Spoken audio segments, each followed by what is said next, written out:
Hey there ladies, welcome back to my channel. In today's video I wanted to talk about a topic that is a little bit, I want to say controversial, and is stigmatized in pretty much the majority of the world. It's unfortunate, but I feel that with more awareness and with more education, people will stop the stigma and just their negative idea towards this subject. So I wanted to talk to you guys about the baby blues, which is not exactly the same as postpartum depression. Postpartum depression is different and should not be mistaken for, baby blues should not be mistaken for postpartum depression, but baby blues could lead to postpartum depression, if that makes any sense, if it's left untreated or pay attention to, because some of the signs and could be similar, but they're also slightly different, if that makes any sense. So yeah, I want to give you guys just my story on the baby blues and how I had to deal with this when I had my first child. So back in 2014, when I had Mateo, I had heard about postpartum depression. I mean, before I had him, I did a lot of, reading and researching about, what to expect when you're expecting, right? Who didn't read that book? I'm sure a lot of you did, or heard of that book. However, no amount of reading will prepare you for the actual experience of childbirth and what comes after, which is postpartum. And so yeah, I had Mateo, and there was just, this overjoyment of excitement and anticipation. He was coming, we were gonna have him. Finally, we were gonna be able to hold our baby boy, and I was just so ready to meet him, right? I feel like there was just so many things surrounding his birth that made the experience so overwhelmingly beautiful, but at the same time it made the experience a little bit challenging, if that makes any sense. And I'll tell you why. So when I had him, I had some family situations, some conflict that was going on, that was during the wrong time. It wasn't the moment, and my family, I'm not gonna mention anybody, but certain family members decided to make it about them, and were just being selfish and self-absorbing, and thought that my childbirth, my pregnancy had to revolve around their existence, and that it had to be about them. And don't you just hate it when you have family members like that this is supposed to be a moment about you and your child and your husband and your family, or whoever is your partner, and you guys are bringing this beautiful baby into this world, and then you have family that is trying to get in the way and make it about them and just trying to take the attention. And anyway, so it was one of those situations, and so it was just a lot of conflict, and so just a lot of emotions that were being brought up from this one event. And so I feel like that's really affected and that contributed a lot to my baby blues. But anyway, so fast forward, I had Mateo, and I was completely happy and overjoyed, and I definitely had that lock eye-to-eye moment with him. I had that experience that a lot of women talk about, that, you know, like, oh, you'll know, you know, once you look into their eyes, and you're gonna be mesmerized by them, and you're gonna fall completely in love with your child. And I'm gonna be honest, I really did have that experience with him. I was in love with him, and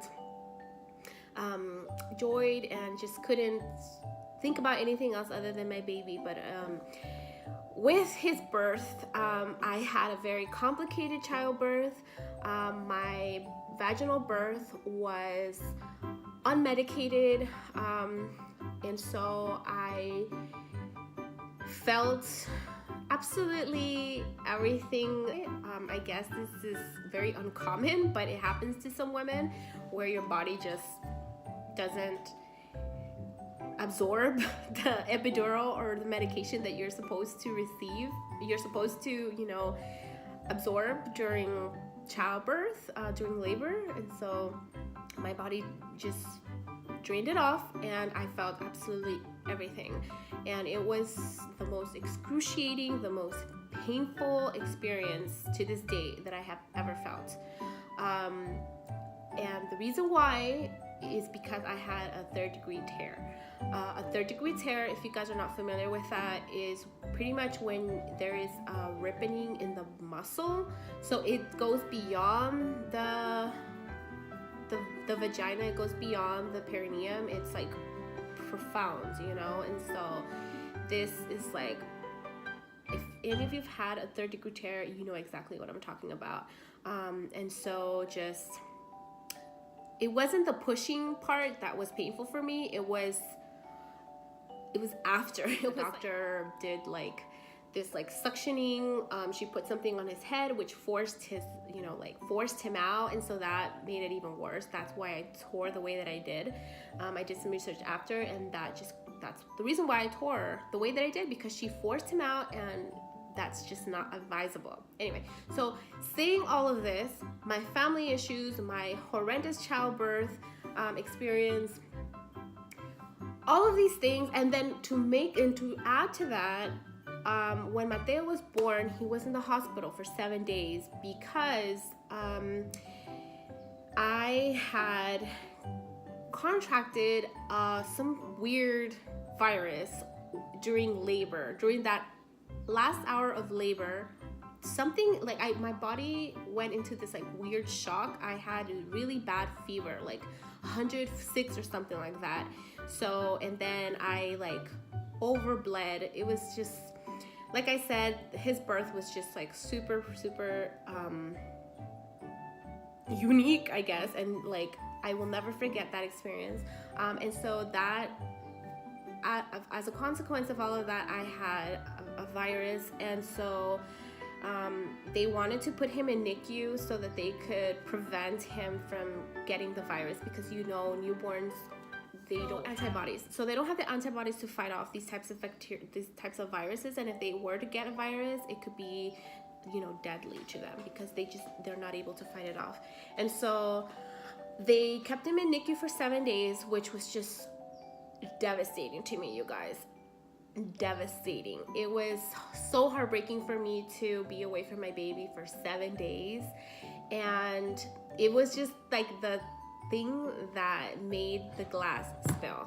It was that kind of thing. Like, I was already going through so many emotions.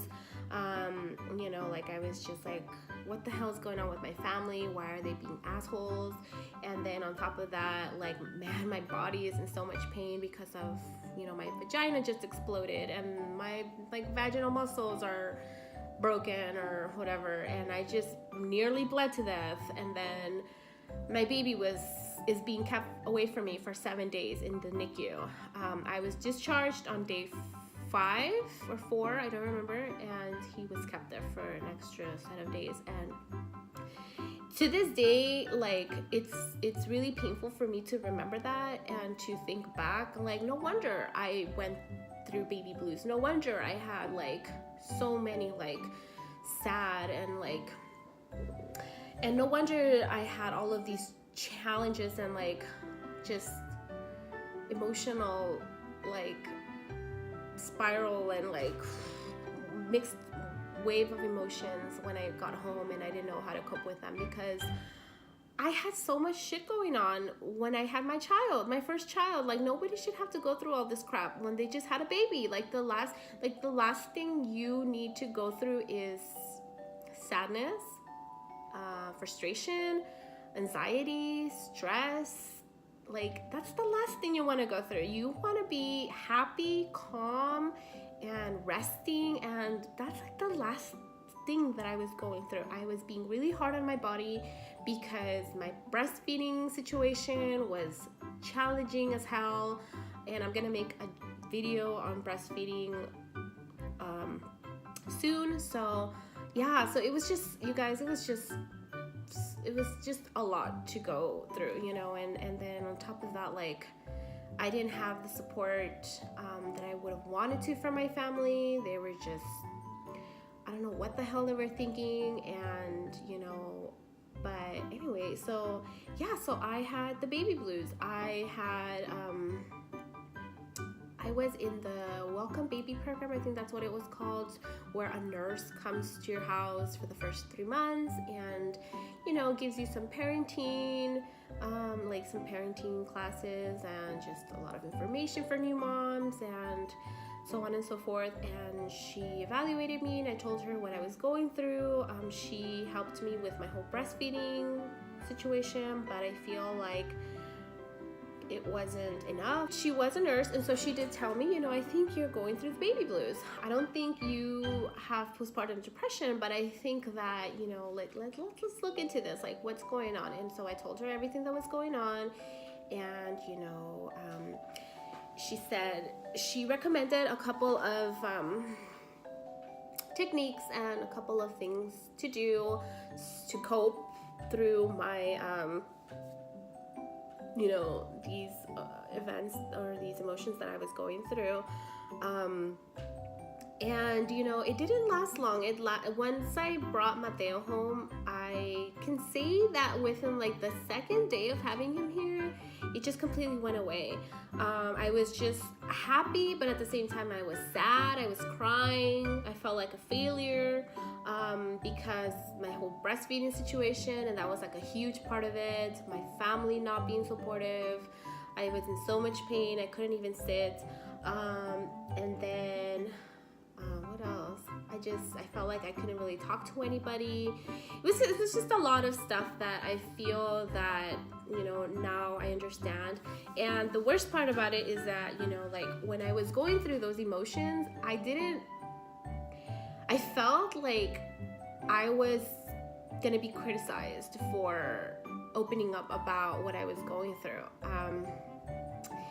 And that was really hard for me to boil up all of those emotions inside, because it was just a lot, and I wish I could have, you know, like had the courage or had someone supportive. Like when it comes to topics such as these, like, you know, baby blues, postpartum depression, and any kind of mental health issues, I feel like there's a lot of ignorance and there's a lot of stigma associated to this topic. Like, I don't understand why women, like, why do you have to feel like, you know, like you shouldn't have to feel judged or criticized or looked down upon because you're feeling this way.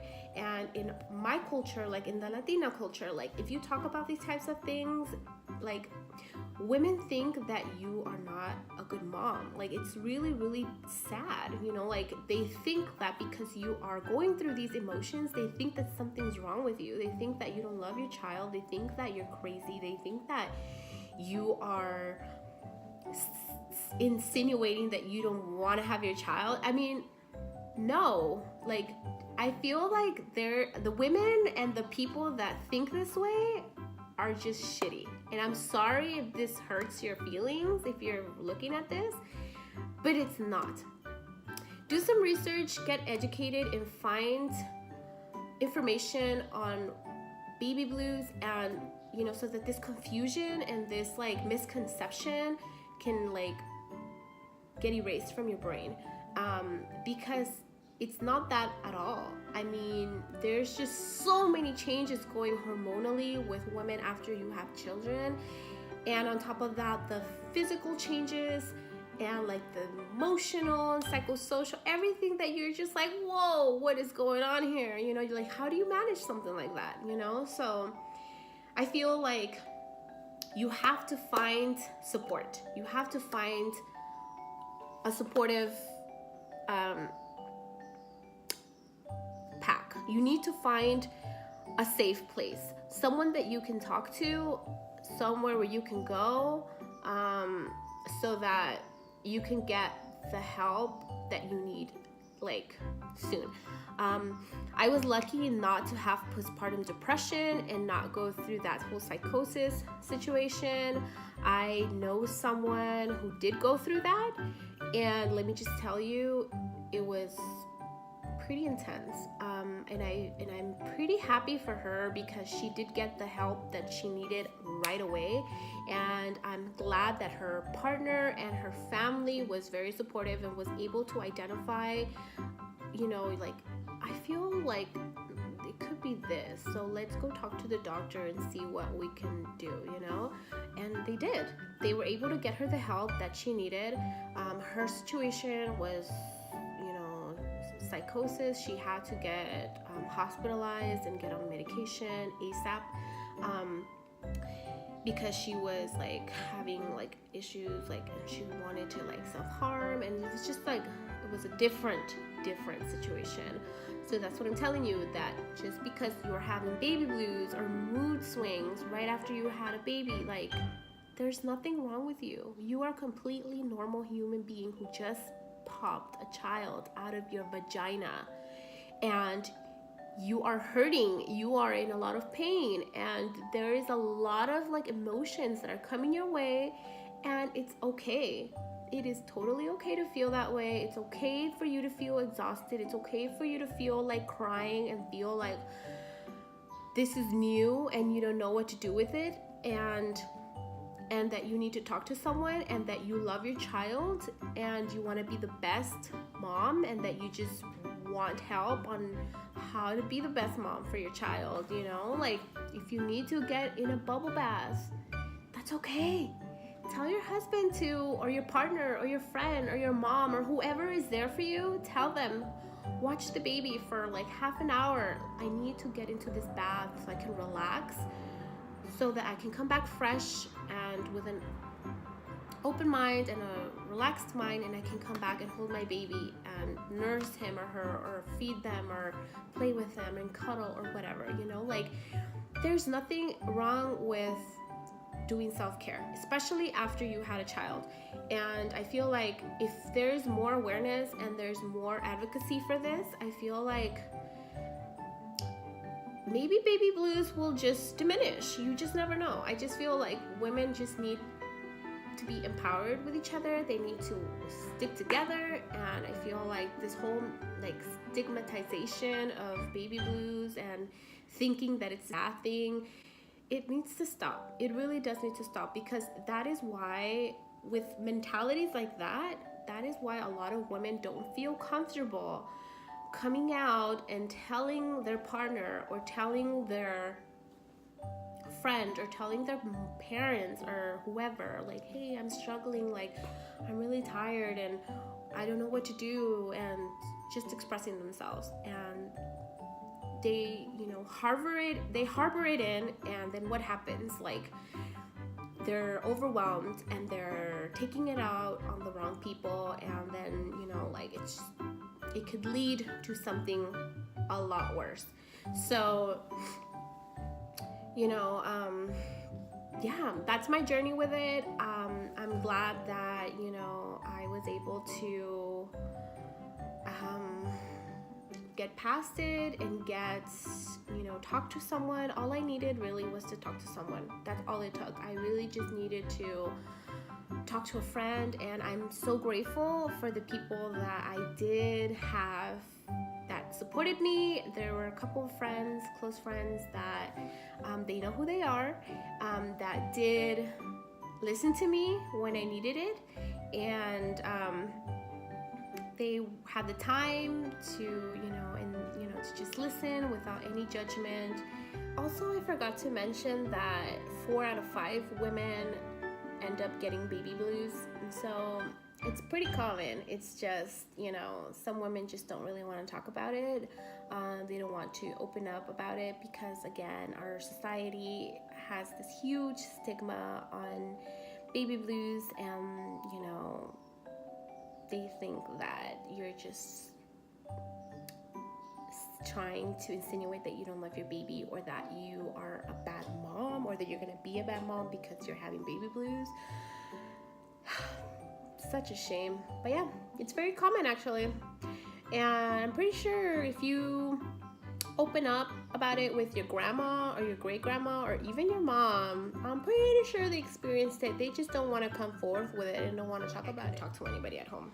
I just couldn't, because I felt like I was going to be judged. And it's sad, but it's the truth. You really have to find someone that you could really talk to, and I can't enforce that. I know I keep repeating myself, but I can't enforce it enough. You need to find someone that is not going to criticize you or judge you for being vulnerable, or for being sad, or for crying, you know. And that's when you'll know who really cares about you and who really doesn't. And, you know, some people are just more understanding than others, and some people, like, don't blame them. They're not educated on the topic well enough. They're not aware of it, and they don't know that there is baby blues and then there's postpartum depression, which is separate. They don't know. They think it's the same thing, and, you know, there just needs to be more educating on the subject. So, second son, Elias, I didn't get it.